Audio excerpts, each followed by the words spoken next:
Welcome to the Wonderland stories. Hello پیارے بچوں، کیا تم ایک جادوئی جنگل کی سیر کے لیے تیار ہو؟ آج کی کہانی کا نام ہے شیر جو دھاڑ نہیں سکتا تھا۔ یہ ایک نرم دل شیر کی کہانی ہے جس کے پاس ایک انوکھا راز تھا۔ وہ دھاڑ نہیں سکتا تھا، لیکن رکو، یہ بات اسے خاص بناتی تھی۔ وہ جنگل کا سب سے پسند کیا جانے والا جانور تھا۔ آؤ سورج کی روشنی سے چمکتے درختوں کے درمیان چلیں، جہاں یہ پیارا سا شیر ہمیں دکھائے گا کہ نرمی میں بھی جادو چھپا ہوتا ہے۔ ایک ہرے بھرے خوبصورت جنگل کے بیچ، جہاں پرندے لوریاں گاتے اور تتلیاں رنگ بکھیرتی تھیں، وہاں ایک شیر رہتا تھا جس کا نام لوما تھا۔ لوما دوسرے شیروں کی طرح دھاڑ نہیں سکتا تھا، نہ اس لیے کہ وہ نہیں چاہتا تھا، بلکہ اس لیے کہ وہ کر ہی نہیں سکتا تھا۔ جب وہ چھوٹا تھا تو بار بار کوشش کرتا، مگر صرف ہوا نکلتی۔ اس لیے اس نے نرمی سے بات کرنا اور دوسروں کی بات سننا سیکھ لیا۔ اور اندازہ لگاؤ، سب کو لوما سے بات کرنا بہت اچھا لگتا تھا۔ لوما جنگل کا سب سے بھروسے والا دوست بن گیا تھا۔ جب بھی کسی جانور کو کوئی مسئلہ ہوتا تو وہ لوما کے پاس بڑے آم کے درخت کے نیچے آتا۔ پہلے بات سنو، لوما ہمیشہ نرمی سے کہتا، اور صرف اپنی میٹھی آواز اور اچھے دل سے وہ سب کو خوش اور پرسکون کر دیتا۔ وہ ثابت کرتا تھا کہ جو آواز سب سے ہلکی ہو، وہ دل سب سے بڑا رکھ سکتی ہے۔ ایک دن جب سورج کی روشنی گھاس پر چمک رہی تھی، ایک چالاک لومڑی فینا لوما سے ملنے آئی۔ فینا تیز بولتی تھی اور ہمیشہ الجھی باتیں کرتی تھی۔ اس نے شکایت کی کہ طوطے اس کے بل کے اوپر بہت شور کرتے ہیں۔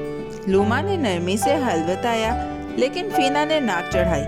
یہ نہیں چلے گا، اس نے کہا، تم بہت نرم ہو، شیر کو تو دھاڑ کر دوسروں کو ڈرانا چاہیے۔ لوما نے پلک جھپکی۔ یہ سن کر اس کا دل تھوڑا سا دکھا۔ فینا کی باتیں لوما کے دل میں ایک چھوٹے پتھر کی طرح چبھتی رہیں۔ شاید وہ ٹھیک کہہ رہی ہے، اس نے سوچا۔ کیا کوئی میری بات سنتا بھی ہے اگر میں دھاڑ نہیں سکتا؟ اس رات جب آسمان پر چمکتے ستارے تھے، لوما نے آسمان کی طرف دیکھا اور ایک بڑا فیصلہ کیا۔ وہ ایک مشین بنائے گا جو اس کی جگہ دھاڑ سکے، ڈرانے کے لیے نہیں، بس اپنی بات سنوانے کے لیے۔ کئی ہفتے لوما نے خاموشی سے کام کیا۔ اس نے لکڑیاں، ناریل، بانس کی نالیاں اور گلہریوں کے پرانے ڈھول جمع کیے۔ اس نے ایک مشین بنائی جس میں بٹن، لیور اور ایک اسپیکر تھا جو شیر کے منہ جیسا لگتا تھا۔ جب وہ مکمل ہوئی تو وہ ایک چمکتی ہوئی جنگلی تری جیسی لگ رہی تھی۔ صرف جب واقعی ضرورت ہو تب ہی استعمال کروں گا، لوما نے آہستہ سے کہا۔ کچھ دن بعد فینا دوبارہ آئی۔ اس بار وہ بندروں کی شکایت لے کر آئی۔ لوما نے نرمی سے بات کی جیسے وہ ہمیشہ کرتا تھا، لیکن فینا نے آنکھیں گھمائیں۔ اوہ، تم پھر وہی نرمی کی باتیں کر رہے ہو، بہت فضول، اس نے کہا۔ لوما کا دل زور زور سے دھڑکنے لگا۔ اس نے گہری سانس لی اور مشین کا بٹن دبا دیا۔ دھاڑ!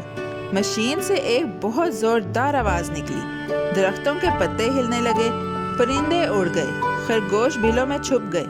فینا چیخ کر جھاڑیوں کے پیچھے چھپ گئی۔ ہوا بھی کچھ لمحوں کے لیے رک سی گئی۔ لوما خاموشی سے کھڑا رہا۔ مشین نے واقعی کام کیا، لیکن اسے فخر نہیں ہوا، بس تنہائی محسوس ہوئی۔ کئی دنوں تک جنگل خاموش رہا۔ جانور درختوں کے پیچھے سے جھانکتے، لیکن کوئی قریب نہیں آتا۔ لوما اپنے آم کے درخت کے نیچے بیٹھا رہتا، گلہریوں کی ہنسی اور طوطوں کی چہچہاہٹ کو یاد کرتا۔ اس کا مقصد کسی کو ڈرانا نہیں تھا۔ شاید میں وہی بھول گیا جو مجھے خاص بناتا تھا، اس نے آہستہ سے کہا۔ ایک دن ایک چھوٹی سی چوہیا مینا آہستہ سے لوما کے پاس آئی۔ ہمیں وہ وقت اچھا لگتا تھا جب تم نرمی سے بات کرتے تھے، اس نے کہا۔ تم ہمیں محسوس کرواتے تھے، ڈرا ہوا نہیں۔ اس کی باتوں نے لوما کے دل کو ایسے گرم کر دیا جیسے بارش کے بعد سورج نکل آیا ہو۔ لوما نے مسکرا کر سر ہلایا اور مشین کو ایک ڈبے میں بند کر دیا جس پر لکھا تھا، صرف ایمرجنسی کے لیے، شاید کبھی نہ ہو۔